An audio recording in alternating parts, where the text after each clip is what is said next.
கர்த்தருக்கு பிரியமான சகோதர சகோதரர்களே, ஆண்டவரும் மறுமை இரட்சகருமாகிய ஆண்டவராகிய இயேசு கிறிஸ்துவின் ஒப்பற்ற நாமத்தினாலே இந்த அதிகாலை வேலைக்கான அன்பின் வாழ்த்துதலை உங்கள் ஒவ்வொருவருக்கும் தெரிவித்துக் கொள்கிறேன். தியானிக்கும்படியாக தெரிந்து கொள்ளப்பட்ட வேத வசனம் மல்கியா 4ஆம் அதிகாரம் 2ஆம் வசனம். என்னோடு கூட உங்களுடைய வேதாந்தத்தை எடுத்து என்னோடு கூட சேர்ந்து வாசியுங்கள். மல்கியா 4ஆம் அதிகாரம் 2ஆம் வசனம் உங்களுக்காக வாசிக்கிறேன். ஆனாலும் என் நாமத்துக்கு பயந்திருக்கிற உங்கள் மேல் நீதியின் சூரியன் உதிக்கும், அதன் செட்டைகளின் கீழ் ஆரோக்கியம் இருக்கும். நீங்கள் வெளியே புறப்பட்டு போய் கொழுத்த கன்றுகளைப் போல வளருவீர்கள். மீண்டும் ஒரு முறை வாசிக்கலாம். மல்கியா 4ஆம் அதிகாரம் 2ஆம் வசனம். ஆனாலும் என் நாமத்துக்கு பயந்திருக்கிற உங்கள் மேல் நீதியின் சூரியன் உதிக்கும், அதன் செட்டைகளின் கீழ் ஆரோக்கியம் இருக்கும். நீங்கள் வெளியே புறப்பட்டு போய் கொழுத்த கன்றுகளைப் போல வளருவீர்கள். தேவன் தாமே இந்த வசனங்களை ஆசீர்வதித்து நம்மோடு கூட பேசுவாராக. 2ஆம் வசனத்திலே ஆனாலும் என்று போடப்பட்டிருக்கிறது. ஆகவே ஆனாலும் என்றால் என்ன? கடந்த தியான பகுதியிலே அதிகாலை வேலையிலே நாம் கடந்த வாரம் தியானித்தோம். கர்த்தருடைய நாள் ஆனாலும் என்று சொல்லும்போது கர்த்தருடைய நாள் என்றால் என்ன, அது எப்படி இருக்கும் என்பதை குறித்து கடந்த வாரம் தியான பகுதியிலே நாம் பார்த்தோம். கர்த்தருடைய நாள் மிக சமீபமாக இருக்கிறது, அது அருகாமையில் இருக்கிறது, அது தீவிரித்து வருகிறது என்று சொல்லி ஒபதியா 1:5ஆம் அதிகாரம், யோவேல் 1ஆம் அதிகாரம் 15ஆம் வசனம், 2ஆம் அதிகாரம் 1ஆம் வசனம், செப்பனியா 1ஆம் அதிகாரம் 7ஆம் வசனம், 1ஆம் அதிகாரம் 14ஆம் வசனம், எசேக்கியேல் 30ஆம் அதிகாரம் 3ஆம் வசனம், மல்கியா 3ஆம் அதிகாரம் 17ஆவது வசனம் ஆகிய இந்த வசனங்களிலே நாம் பார்த்தோம். கர்த்தருடைய நாள் எப்படிப்பட்டது, அது எவ்வளோ கொடுமையான நாள், அது எவ்வளோ அதிசீக்கிரமாக நம்மை நோக்கி அது வந்து கொண்டிருக்கிறது. அந்த நாளிலே கர்த்தர் என்ன செய்வார்? புடமிடுகிறதை போல தட்டான் வெள்ளியையும் பொன்னையும் புடமிடுகிறது போல நம்மை புடமிடுவதற்காக அவர் வருவார் என்று சொல்லி நாம் பார்க்கிறோம். அது அதிசீக்கிரமாக வருகிறது, வேகமாக வருகிறது. அந்த நாளிலே துன்மார்க்கர் எப்படி அலறுவார்கள், எப்படி தங்களை தாங்களே அவர்கள் உருவ குத்தி கொள்வார்கள், அவர்கள் எந்த விதமான வேதனைக்குள்ளாக கர்த்தருடைய நாளிலே அவர்கள் காணப்படுவார்கள் என்பதை குறித்தெல்லாம் வாசித்தோம். ஆனால் தேவனுடைய பிள்ளைகளாகிய நமக்கு அது அவர் தனது சம்பத்தை சேர்க்கிற நாள் என்று சொல்லி நாம் வாசித்தோம். மல்கியா 3ஆம் அதிகாரம் 17ஆவது வசனத்திலே அந்த நாள் விசுவாசிகளாகிய தேவனுடைய பிள்ளைகளாகிய நமக்கு எப்படி இருக்கிறது? தன் சம்பத்தை சேர்க்கிற நாள் என்று வாசிக்கிறோம். அப்படி அவருக்கு சொந்தமானவர்களை அவர் சேர்த்துக் கொள்கிற நாள் தான் அந்த நாள் என்று சொல்லி வாசிக்கிறோம். த டே ஆஃப் த லார்ட் என்று சொல்லி ஆங்கிலத்தில் வாசிக்கிறோம். பாருங்க, அவர் ஏற்றுக்கொள்ளாதவர்களுக்கு சூளையை போல இருக்கிறது, சுட்டெரிக்கும் நாளாக அது காணப்படுகிறது, துன்மார்க்கரை மிதிக்கும் நாளாக காணப்படுகிறது. நாம் வாசிக்கிறோம் அப்போஸ்தலர் நடபடிகள் 17ஆம் அதிகாரம் 31ஆம் வசனம், பெரிதும் பயங்கரமான நாள். அது மாத்திரமல்ல, 2 பேதுரு 3ஆம் அதிகாரம் 3ஆம் வசனம் 4ஆம் வசனத்தில் அது நிச்சயமாய் குறிக்கப்பட்ட நாள் என்று சொல்லி வாசிக்கிறோம். அது மப்பும் மந்தாரமான நாள் என்று வாசிக்கிறோம். எங்கே வாசிக்கிறோம்? எசேக்கியேல் 30ஆம் அதிகாரம் 3ஆம் வசனம். யாருக்கு அது மந்தாரமான நாளாக இருக்கிறது? துன்மார்க்கருக்கு, தேவனை விசுவாசிக்காதவர்களுக்கு அது மந்தாரமான நாளாக இருக்கிறது. ஆகவே அந்த மந்தாரமான நாளிலே ஒருவனும் கண்டுபிடிக்க முடியாது. மேகம் மந்தாரப்பட்டு இருக்கும்பொழுது வானத்திலே என்ன தோன்றுகிறது என்பதை பார்க்க முடியாது. மந்தாரம் என்று சொல்லும்பொழுது மூளை மழுங்கி போன நிலைமையை குறிக்கிறது. எ கிளவுடி என்று வாசிக்கிறோம். எ கிளவுடி டே. மூளை மழுங்கி போன நாள். எதை செய்ய வேண்டும், எதை செய்யக்கூடாது என்பதை பகுத்த அறியக்கூடாத நாளாக காணப்படும். தங்களை அந்த நாளிலே ஒருவரும் தப்புவித்துக் கொள்ள முடியாது. துன்மார்க்கர் ஒருவரும் தங்களை தப்புவித்துக் கொள்ள முடியாது. ஆகவேதான் அதை மந்தாரமான நாள் என்று சொல்லுகிறார். ஆகவே இப்பேற்பட்ட நாளிலிருந்து நம்மை அவர் விடுவிக்கிறார். அந்த நாள் விசுவாசிகளாகிய தேவனுடைய பிள்ளைகளாகிய ரட்சிக்கப்பட்டவர்களாகிய ஆண்டவராகிய இயேசு கிறிஸ்துவின் இரத்தத்தினாலே கழுவப்பட்டவர்களாகிய நமக்கு எப்படி இருக்கும் என்று சொல்லி மல்கியா 4ஆம் அதிகாரம் 2ஆம் வசனத்திலே வாசித்தோம். ஆனாலும் என்று சொன்னால் விசுவாசிகளாகிய உங்களுக்கு என் நாமத்துக்கு பயந்திருக்கிற உங்கள் மேல், நீங்கள் எப்படி இருக்கிறீர்கள்? அவருடைய நாமத்திற்கு பயந்து இருக்கிறோம். அப்படி என்றால் கர்த்தர் நம்மை தண்டித்து விடுவார் என்பது பயம் அல்ல. இங்கே சொல்லப்பட்டிருக்கிறது, ரெவரன்ஸ் என்றால் கர்த்தருக்கு பயப்படுகிறது. அவர் என்னை அடித்து விடுவாரோ தண்டித்து விடுவாரோ என்று பயப்படுவதல்ல. உதாரணமாக, ஒரு நல்ல சாட்சி பெற்ற தகப்பன் இருக்கிறான், அவனுக்கு ஒரு குமாரன் இருக்கிறான். இப்பொழுது இந்த குமாரன் துன்மார்க்கத்திலே நடக்கும்பொழுது ஊரார் என்ன சொல்லுவார்கள்? ஏம்பா உன்னுடைய தகப்பனுடைய பெயரை கெடுக்கிறாய், உங்க அப்பா நல்ல பேரை சம்பாதித்து வைத்திருக்கிறார், நீயோ அவருடைய பெயரை கெடுக்கிறாயே என்று சொல்லி அவர்கள் ஒருவேளை கேட்டிருக்கலாம். அவர்கள் அவனிடத்திலே பேசுவார்கள், உன்னுடைய தகப்பன் நல்ல சாட்சியை பெற்றவன், நல்ல மனிதன், தேவனுக்கு பயந்தவன், நீ ஏன் அவருடைய பெயரை கெடுக்கிறாய்? ஆகவே பரம தகப்பன் ஆகிய நம்முடைய பரம பிதாவாகிய தேவனுடைய நாமத்தை கெடுக்கக்கூடாது. நாம் செய்கிற செயல்களினால் ரட்சிக்கப்பட்ட பொழுது தேவனுடைய பிள்ளைகளாக நாம் மாற்றப்பட்டு இருக்கிறோம். பரிசுத்த ஆவியானவர் நமக்கு கொடுக்கப்பட்டு இருக்கிறார். அவரும் கூட நாம் தேவனுடைய பிள்ளைகள், ஒளியின் பிள்ளைகள் என்று சொல்லி அவரும் திருவுளம் பெற்றுகிறார். ஆகவே இப்பொழுது தேவாதி தேவன் சேனைகளின் கர்த்தர் நம்முடைய பிதாவாக அவர் மாறியிருக்கிறார். நாம் எப்படி நடக்க வேண்டும்? அவருடைய நாமத்திற்கு எந்தவித கலங்கமும் ஏற்பட்டுவிடக் கூடாது என்ற பயத்தோடு கூட நடக்கணும். அவர் மகா பரிசுத்தராய் இருக்கிறார். அந்த பரிசுத்தத்தை நான் அடைய நான் என்ன செய்ய வேண்டும் என்ற முயற்சி செய்யணும். அவர் பொய்யுரையாத தேவன், நானும் பொய் சொல்லக்கூடாது. அவர் பாவத்தை பாராத சுத்த கிணறாய் இருக்கிறார். பாவத்திலிருந்து நான் விலகி ஓட வேண்டும். அப்பொழுதுதான் அவருடைய குமாரனாக நான் காணப்பட முடியும். அப்பொழுதுதான் ஒளியின் பிள்ளையாக நான் காணப்பட முடியும். ஆகவே எந்த விதத்திலும் அவருடைய நாமத்திற்கு அவப்பெயரை, குலைச்சலை கொண்டு வரக்கூடாது, அவகீர்த்தியை கொண்டு வரக்கூடாது. தேவனுடைய நாமம் என்னுடைய செயல்களினாலே மகிமைப்படணும். பாருப்பா, அப்பனை போலவே இருக்கிறார், தகப்பனை போலவே பிள்ளை இருக்கிறான், தகப்பன் தயால குணம் உள்ளவன், அவன் பிள்ளையும் கூட கருமையா இல்லாமல் தயாளனாக காணப்படுகிறான். அவர் பொய்யே சொல்ல மாட்டார், இவனும் பொய்யே சொல்ல மாட்டான் என்று சொல்லி அப்பேற்பட்ட சாட்சியை பெற்றுக்கொள்ள வேண்டும். அவருடைய நாமத்திற்கு எந்த விதமான அவகீர்த்தியும்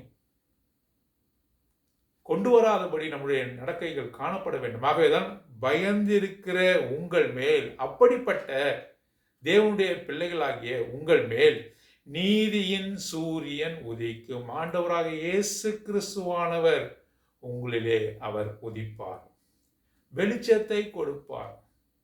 ஆகவே பாருங்க, அநேகர் என்ன சொல்கிறார்? சுவிசேஷங்களை நாம் வாசிக்கும் பொழுது தங்களுடைய செயல்கள் கண்டிக்கப்படாதபடிக்கு அவர்கள் ஒளியினிடத்திலே வர விரும்பவில்லை. பாருங்க, அவர் ஒளியாயிருக்கிறார் என்று சொல்லி வாசிக்கிறோம். ஆண்டவராகிய இயேசு கிறிஸ்துவானவர் ஒளியாயிருக்கிறார் என்று சொல்லி நாம் வாசிக்கிறோம். எங்க வாசிக்கிறோம்? யோவான் சுவிசேஷம் 8ஆம் அதிகாரம் 12ஆம் வசனத்துல, நானே ஒளியாக இருக்கிறேன் என்று உலகத்திற்கு ஒளியாக இருக்கிறேன் என்று அவர் சொல்கிறார். மாத்திரமல்ல, யோவான் சுவிசேஷம் 1ஆம் அதிகாரம் 9ஆம் வசனத்துல மெய்யான ஒளி என்று தன்னை குறித்து அவர் சொல்லுகிறார். 1 யோவான் 2ஆம் அதிகாரம் 8ஆம் வசனத்துல எந்த மனுஷனையும் பிரகாசிப்பிக்கிற ஒளியானவர் என்று சொல்லுகிறார். அவரிடத்திலே இருள் இல்லை என்று சொல்லுகிறார். மெய்யான ஒளியாக அவர் இருக்கிறார். அவருடைய பிள்ளைகளாக இருந்தோம் என்று சொன்னால் அந்த ஒளியின் இடத்திலே நாம் செல்லுவோம். அவர் ஒளியாக இருக்கிறார், அந்த ஒளியின் இடத்திலே நாமும் கூட செல்லுவோம். இப்பொழுது அந்த ஒளியின் இடத்திலே நாம் வர முடியாதபடி சில காரியங்கள் தடுக்கிறது. அதற்கு அவர் சொல்லுகிறார், ஆண்டவராக இயேசு கிறிஸ்து சொல்லுகிறார், தங்களுடைய தப்பிதங்கள் கண்டிக்கப்படாதபடிக்கு அவர்கள் ஒளியின் இடத்திலே வர விரும்பவில்லை. நான் ஆண்டவரிடத்திலே நெருங்க முடியவில்லை, ஆண்டவரிடத்திலே நெருங்கி ஜீவிக்க முடியவில்லை, ஒளியினிடத்திற்கு வர முடியவில்லை. ஏன் என்று சொன்னால், ஒளியினிடத்தில் வரும்பொழுது என்னுடைய தப்பிதங்கள், என்னுடைய குற்றங்கள் கண்டிக்கப்படும். பாருங்க, ஒரு நல்ல தகப்பன் தான் என்ன செய்வான்? பிள்ளையை நேசிப்பது மாத்திரமல்ல, தண்டிப்பான், கண்டிப்பான். தவறு செய்யும் பொழுது கண்டிப்பான். எப்பொழுதுமே அன்பு காட்டிக் கொண்டிருக்கிற தகப்பன் உண்மையான தகப்பன் அல்ல. ஆகவேதான் ஆண்டவரும் கூட சொல்லுகிறார், சிச்சை என்று சொல்லுகிறார். நீங்கள் பிள்ளைகளானால் சிச்சையை சகித்துக் கொள்ள வேண்டும். உங்களிடத்திலே காணப்படுகிற தப்பிதங்கள், தவறுகள், தேவனுக்கு பிரியமில்லாத காரியத்தை அவர் என்ன செய்கிறார்? ஆண்டவராக இயேசு கிறிஸ்துவானவர் கண்டித்து உணர்த்துகிறார். பரிசுத்த ஆவியானவருடைய வேலையும் அதுதான். ஆகவே அவர் எந்த இடத்திலே நாம் விழுந்திருக்கிறோம் என்று சொல்லுகிறார். ஆகவே நம் ஒளியிடத்திலே நெருங்கும் பொழுது நம்மிடத்திலே காணப்படுகிற எல்லா பிழைகளையும் அவர் காட்டுவார். வெளிச்சமானது வெளிச்சம் போட்டு காட்டும். அப்பொழுது அதை சுத்திகரித்துக் கொண்டே வர வேண்டும். சுத்திகரித்துக் கொண்டே வரும்பொழுது ஒளியினிடத்திலே நாம் நெருங்க முடியும். ஒளியோடு கூட ஐக்கியமாக முடியும். அதைத்தான் யோவான் சுவிசேஷம் 17ஆம் அதிகாரத்திலே வாசிக்கிறோம். நான் உம்மிலே இருப்பது போல இவர்களும் நம்மிலே இருக்க வேண்டும். எப்பொழுது இருக்க முடியும்? ஆண்டவராக இயேசு கிறிஸ்துவுக்குள்ளாக நாமும் ஆண்டவராக இயேசு கிறிஸ்துவானவர் பிதாவாகிய தேவனுக்குள்ளும் எப்பொழுது இருக்க முடியும்? அந்த ஒளியிலே நாம் நெருங்க வேண்டும், மாற்றிக்கொள்ள வேண்டும். கண்டிக்கப்படும் பொழுது, சுட்டி காட்டப்படும் பொழுது, தேவனுடைய வார்த்தையிலே உன்னுடைய காரியங்கள் வெளிச்சத்திற்கு கொண்டு வரும் பொழுது குற்ற உணர்வு அடைந்து அந்த தப்பிதங்களை சரி செய்து கொள்ள வேண்டும். அப்படி சரி செய்யாமல் ஒளிநடத்திலே தான் கண்டிக்கப்படாதபடிக்கு ஓடிப்போவா என்று சொன்னால் நாம் பிசாசின் பிள்ளைகளாக காணப்படும். அவர் விரும்புகிறார். ஆகவே நீதியின் சூரியன் அது என்ன செய்யும்? உதிக்கும். பாருங்க, இந்த நீதியின் சூரியன் உதிக்கும் என்று சொல்லும் பொழுது லூக்கா சுவிசேஷம் 1ஆம் அதிகாரம் 79வது வசனத்துல அருணோதயம் நம்மை சந்தித்தது என்று சொல்கிறார். அருணோதயம் என்றால் டே ஸ்பிரிங். வானத்திலே அங்கே முதலாவதாக சூரியன் கிழக்கிலே அதிகாலையிலே எழும்புகிற காரியம் பாருங்க. அதை பார்ப்பதற்கு எவ்வளவு ரம்மியமான காட்சியாக இருக்கும். சூரியன் அங்கே கிழக்கு வெளுக்கும் பொழுது சூரியன் அங்கே உதிக்கிற காட்சி எல்லோரும் அதை நேரடியாக பார்ப்பார்கள். அந்த கதகதப்பை, இந்த வார்மத் என்று சொல்லுவார்கள், வாம்த், அந்த உஷ்ணத்தை அனுபவிக்கும்படியாக அது முதலாவதாக எழும்பும் பொழுது பார்ப்பதற்கு ரம்யமாகவும் அந்த உஷ்ணமானது மிகவும் சுகமாகவும் கண்களை நேரடியாக எடுத்து சூரியனை பார்க்க முடியும். எப்பொழுது? அருணோதயம் காலையிலே அங்கே முதலாவதாக சூரியன் எழும்பும் பொழுது இப்பேற்பட்ட காரியங்கள்லாம் நடைபெறும்.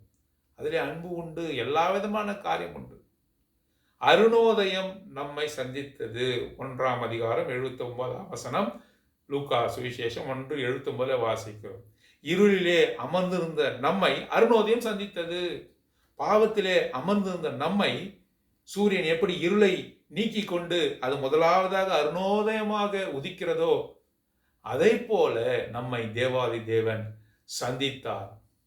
இருளில் அந்தகாரத்திலே அமர்ந்திருந்த நம்மை அருணோதயம் சந்தித்தது, நம்மில் அன்பு கொண்டது. ஆகவே நீதியின் சூரியன் உதிக்கும் என்று வாசிக்கிறோம். பாருங்க, அந்த நீதியின் சூரியனிலே என்னென்ன காரியங்கள்லாம் இருக்கிறது என்று சொல்லி பின்பாக நாம் வாசிக்கிறோம். அதன் செட்டைகளின் கீழ் ஆரோக்கியம் இருக்கும். the wellness, healthiness. நம்மை அது சுகப்படுத்தும், அது நம்மை சுகமாக்கும், நம் பாவக்கரைகளை நீக்கும், குற்றங்களை வெளிச்சம் போட்டு காட்டும். நாம் அதை சுத்திகரித்துக் கொள்ள ஏதுவாக அந்த சூரிய கதிர்களானது உதவுகிறது. அதன் செட்டையின் கீழ் ஆரோக்கியம் இருக்கும், நம்மை ஆசீர்வதிக்கும். அதிலே ஆரோக்கியம் இருக்கிறது, அதிலே சுகம் இருக்கிறது. பாருங்க, சூரிய ஒளி இல்லை என்று சொன்னால் பூமியிலே எந்த விதமான தாவரமும் வளராது. சூரிய ஒளி இல்லை என்று சொன்னால் பூமியானது உடனடியாக குளிர்ந்த ஒரு ஐஸ் கட்டியை போல, பனி கட்டியை போல மாறி போய்விடும். எந்தவித உயிரினங்களுக்கும் வாழ்வு இராது. சூரியன் தான் இந்த உலக உதிப்பதன் மூலமாக, ஆண்டவர் சூரியனை படைத்ததன் மூலமாக இதற்கு இந்த பூமியானது உயிர்ப்புடன் இருக்கிறது என்பதை அறிவியலிலே நாம் உணர்ந்து கொள்கிறோம். ஆகவே ஆரோக்கியம் இருக்கிறது, வெல்னஸ் இருக்கிறது, ஹெல்த்தினஸ் இருக்கிறது, ப்ராஸ்பரிட்டி இருக்கிறது, நம்மை அது ஆசீர்வதிக்கிறது.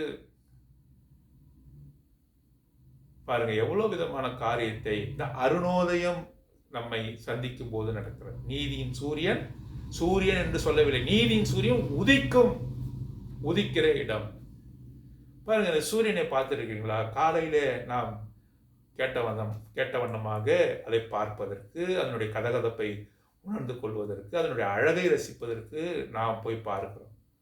யாராவது உச்சியில் இருக்கும் பொழுது 12 மணி நடுவிலே நடுப்பகலிலே யாராவது கண்ணை ஏறெடுத்து பார்க்க முடியுமா? அதே சூரியன் தான் காலையில உதித்ததே அழகாக இருந்தது, ரம்யமாக பல வர்ணங்களை நாம் பார்த்தோமே, அதன் கதகதப்பை உணர்ந்தோமே.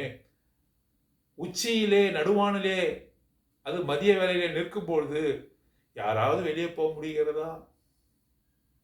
அதே சூரியனை கண்களை ஏறெடுத்து நேராக பார்க்க முடிகிறதா? அருணோதயம் சமயத்திலே சூரியன் உதிக்கும் சமயத்தில் நாம் பார்த்தோம், இப்பொழுது அதை பார்க்க முடிகிறதா?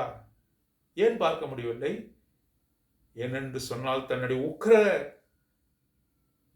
கதிர்களை அது வீசுகிறது நடுப்பகல். அதுதான் ஜட்ஜ்மெண்ட். அதே சூரியன் ஆண்டவராகிய இயேசு கிறிஸ்து இப்ப கிருபையும் சத்தியமாக வெளிப்பட்டு அன்பாக நேசித்து உன்னுடைய குற்றங்களை, உன்னுடைய தவறுதல்களை, நீ விழுந்திருக்கிற நிலைமையை, நீ ரட்சிக்கப்பட வேண்டிய காரியத்தை எல்லாவற்றையும் உணர்த்துகிறார். அருணோதயம் நம்மை சந்தித்தது. ஆனால் கர்த்தருடைய நாளிலே அந்த சூரியன் எப்படி இருக்கும்? நடுப்பகலிலே வானிலே உச்சியிலே நிற்பதை போல நிற்பார். ஒருவரும் அதை பார்க்க முடியாது, ஒருவரும் அதனுடைய உஷ்ணத்தை தாங்கிக் கொள்ள முடியாது. ஆகவே அதுதான் நீதி என்று வாசிக்கிறோம், அவருடைய நியாய தீர்ப்பு என்று வாசிக்கிறோம். ஆகவே அவருடைய நியாய சிங்காசனத்துக்கு முன்பாக ஒருவரும் நிற்க முடியாது என்று சொல்லி வாசிக்கிறோம். ஆகவே ஆரோக்கியம் இருக்கும் பொழுது அதனுடைய சட்டைகளிலே, the wings என்று சொல்கிறார், சட்டைகளிலே அந்த கதிர்களிலே ஆரோக்கியம் இருக்கும் பொழுது, அருணோதயம் அன்பாக தயவாக நம்மை சந்திக்கும் பொழுது நாம் ஒப்பு கொடுக்க ஆயத்தப்பட வேண்டும் என்று சொல்லி நாம் வாசிக்கிறோம். அடுத்த காரியம் வாசிக்கலாம். நீங்கள் வெளியே புறப்பட்டு போய். இப்பொழுது மந்தையிலே ஆடுகளுக்கு ஒப்பாக நாம் காணப்படுகிறோம், மந்தைகளுக்குள்ளாக காணப்படுகிறோம், பட்டிக்குள்ளாக காணப்படுகிறோம். பாருங்க, ஆண்டவராகிய இயேசு கிறிஸ்து நீதியின் சூரியனாக நம்மேல் உதித்து அங்க என்ன செய்கிறார்? இப்பொழுது நம்மை விடுதலை ஆக்குகிறார். குமாரன் விடுதலை ஆக்கினால் மெய்யாகவே நாம் விடுதலையாவோம் என்று சொல்லி யோவான் சுவிசேஷம் 8ஆம் அதிகாரம் 36வது வசனத்திலே நாம் வாசிக்கிறோம். ஆகவே குமாரன் விடுதலை ஆக்கினால் மெய்யாகவே விடுதலை. அதுதான் மெய்யான விடுதலை. பாருங்க, இந்த உலகத்துல விடுதலை பெற்றவர்கள், விடுதலை பெற்ற நாடு என்று சொல்லி அநேக நாடுகள் இருக்கிறது. சுதந்திர காற்றை சுவாசிக்கிற அநேக நாடுகள் இருக்கிறது என்று சொல்கிறார். ஆனால் மெய்யான சுதந்திரம் காணப்படவில்லை. ஏற்றத்தாழ்வு இருக்கிறது, மனுஷனுக்கு மனுஷன் ஏற்றத்தாழ்வு இருக்கிறது. பணத்துக்கு ஒரு நீதி, பணம் இல்லாததுக்கு ஒரு நீதியாக இருக்கிறது. உயர்ந்தவன் தாழ்ந்தவன், படித்தவன் படிக்காதவன், ஏழை பணக்காரன், வித்தியாசங்கள் இருக்கிறது. எங்கே சுதந்திரம் இருக்கிறது? Where is the freedom? Where is the true freedom? We are slaves. நாம் சுதந்திரத்திலே இருக்கிறோம் என்று சொல்லிக்கொண்டே அடிமைகளாக காணப்படும். ஒருவனுக்கு ஒரு நீதி, இன்னொருவனுக்கு ஒரு நீதி. ஒருவனுக்கு எல்லாம் கிடைக்கிறது, ஒருவனுக்கு ஒன்றுமற்ற நிலைமையாக போகிறது.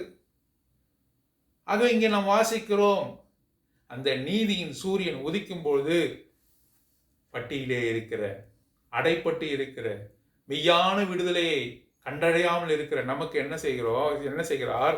நீங்கள் வெளியே புறப்பட்டு போய். நீங்க வெளியே புறப்பட்டு போவீர்கள், உண்மையான சுதந்திரத்தை பெற்றுக் கொள்வீர்கள். குமாரன் மெய்யாகவே தம்முடைய சொந்த ரத்தத்தினாலே உங்களை விடுதலை ஆக்கினார். ஆகவே சுதந்திர காற்றை நீங்கள் சுவாசிப்பீர்கள். நீங்கள் இனிமேல் சாத்தானுக்கு அடிமை அல்ல. நீங்கள் இனிமேல் அவனுடைய தந்திர உபாயங்களுக்கு அடிமையானவர்கள் அல்ல. நீங்கள் இனிமேல் அவனுடைய கட்டுகளுக்கு அடிமையானவர்கள் அல்ல. உங்களை ஒரு காலமும் அவன் கட்டி வைத்திருக்க முடியாது.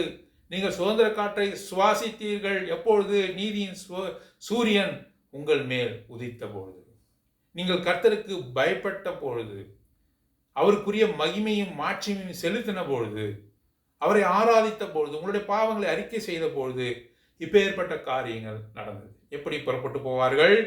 அவர்கள் வெளியே புறப்பட்டு போய் கொழுத்த கன்றுகளைப் போல வளருவீர்கள்.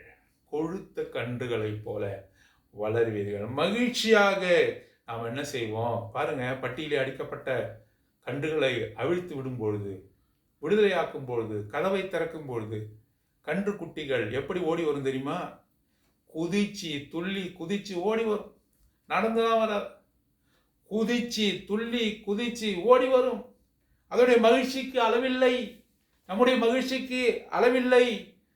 ரிஜாய்ஸ், ஐ சே ஆல்வேஸ் ரிஜாய்ஸ் என்று சொல்கிறார்.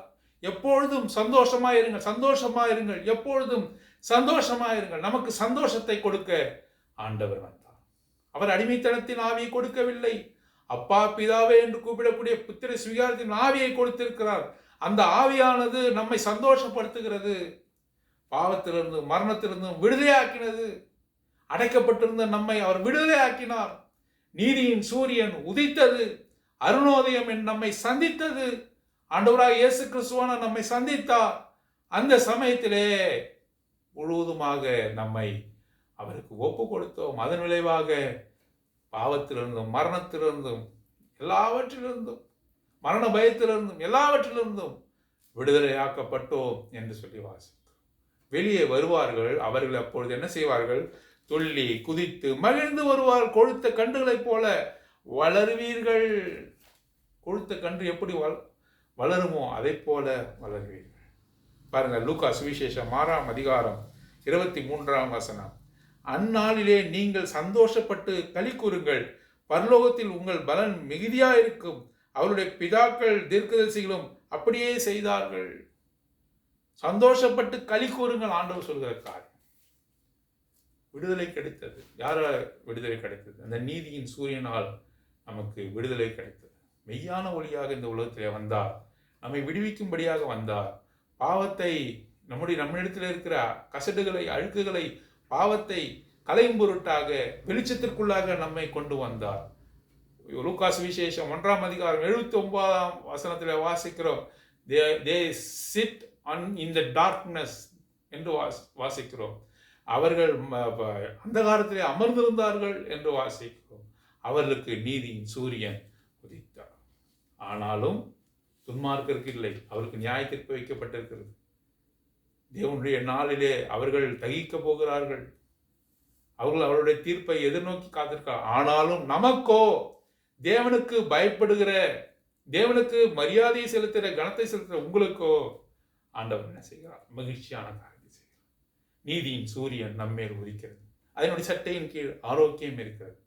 அந்த ஆரோக்கியத்தின் நிமித்தமாக நாம் அடைக்கப்பட்டிருந்த நம்மை அவர் விடுதலையாக்கினார். பாவத்திலிருந்து மரணத்திலிருந்து எல்லாவற்றிலிருந்து விடுதலையாக்கினார். இப்பொழுது கொழுத்த கன்றுகளைப் போல சந்தோஷமாக ஆர்ப்பரித்து நாம் வளருவோம். ஒரு நாளே அவரை சந்திக்க போகிறோம். அந்த நாள் எப்படிப்பட்ட நாள்? நம்ம ஏற்கனவே வாசித்தோம். மல்கியா 3ஆம் அதிகாரம் 17ஆம் வசனம். தமது சம்பத்தை சேர்க்கிற நாள் என்று போடப்பட்டு நாம் எல்லாம் அவருடைய சம்பத்து. we are the inheritance of God. ஆனால் ஆங்கிலத்தில் எங்க என்ன போடப்பட்டிருக்கு? ஏற்கனவே நாம் பார்த்தோம். அது அங்கே போடப்பட்டிருக்கும் போது I make up my jewel என்று போடப்பட்டு, என்னுடைய ஆபரணங்கள் எல்லாம் நான் அணிந்து கொள்கிற நாள். ஒரு மணவாட்டியானவள் எப்படி தனது திருமண நாளிலே ஆபரணங்கள் எல்லாம் சந்தோஷமாக எடுத்து அணிந்து கொள்வாளோ அப்படிப்பட்ட நாள் அவருக்கு. யாருக்கு? தேவாதி தேவனுக்கு. நம்ம எல்லாம் ஆபரணங்களைப் போல ஆசையாக எடுத்து அணிந்து கொள்வாராம். தனது சம்பத்தை சேர்க்கிற நாள். ஆகவே இந்த நாளுக்காக ஆயத்தப்படுவோம். கொழுத்த கன்றுகளைப் போல நாம் வளரலாம். நம்மை அடைத்து வைக்கவில்லை. நாம் இனிமேல் அடிமை அல்ல, பாவத்துக்கு அடிமையானவர்கள் அல்ல, அக்கிரமங்களுக்கு அடிமையானவர்கள் அல்ல. எப்பொழுதும் இந்த நினைவு நமக்கு இருந்து கொண்டே இருக்க வேண்டும். பிசாசான பல தந்திரங்களை நமக்கு முன்பாக அவன் செய்வான். அவன் மிகவும் மோசக்காரன். அவன் பல காரியங்களை நமக்கு கொண்டு வந்து கொடுத்து அவரை விட்டு விலகும்படி செய்வான். இதெல்லாம் ஞாபகம் வைத்துக் கொள்ளணும். இதெல்லாம் யோசித்து கொண்டே இருக்கணும். நான் யார்? கொழுத்த கன்று. ஒரு நாளிலே அக்கிரமத்திலே, பாவத்திலே நான் மரித்து இருந்தேன். பட்டியலே அடிக்கப்பட்டு இருந்தேன். அடைக்கப்பட்டு இருந்தேன். விடுதலை செய்தார். அருணோதயம் என்னை சந்தித்தது. அருணோதயம், the day spring visited us என்று போடப்பட்டு, அருணோதயம் எவ்வளவு அழகான அருணோதயத்தில் ஆரோக்கியம் உண்டு. அதனுடைய சட்டைகளின் ஆரோக்கியம் உண்டு. அதை நேரடியாக பார்க்க முடியும். இப்பொழுதே கர்த்தருடைய நாள், இப்பொழுதே அனுக்கிரகத்தின் நாள். த பீரியட் ஆஃப் கிரேஸ் என்று சொல்கிறார். அவர் நமக்கு அனுக்கிரகம் கொடுக்கிற நாள். நாம் அசட்டை பண்ண வேண்டாம். நம்முடைய பாவங்கள் கண்டிக்கப்படாதபடி அவரை விட்டு நாம் அகன்று போக வேண்டாம்.